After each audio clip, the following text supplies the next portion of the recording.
ஒரு நபர் ஏதோ ஒரு காரணத்தினால உங்கள விட்டு பிரிஞ்சு போகணும் அப்படின்னு முடிவு எடுத்துட்டாங்கன்னா, அவங்க கிட்ட போய் கெஞ்சாதீங்க. ஏன்னா, உங்கள புரிஞ்சுக்கிட்டவங்களா இருந்தாங்கன்னா, பிரிவ பத்தி அவங்க யோசிச்சிருக்கவே மாட்டாங்க.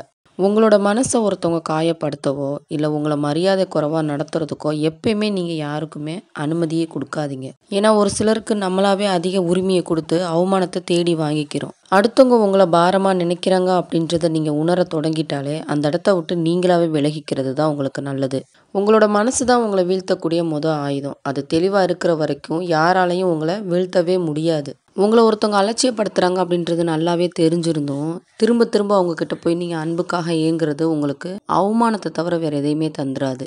ஒரு நபர் எதிரியா இருந்தா கூட துணிச்சலோட எதிர்த்து நின்றலாம். ஆனா, இனிக்க இனிக்க பேசி முதுகுல குத்தக்கூடிய ஒரு சில துரோகிங்கள மட்டும் நம்பிறவே கூடாது. கவலைப்படாத, உனக்கு ஒண்ணுன்னா நான் இருக்கிறேன் அப்படின்னு சொல்லக்கூடிய இந்த வார்த்தைகள் ஒரு சில நேரத்துல நமக்கு அழுகைய தரும். ஒரு சில நேரத்துல மனசுக்கு மகிழ்ச்சிய தரும்.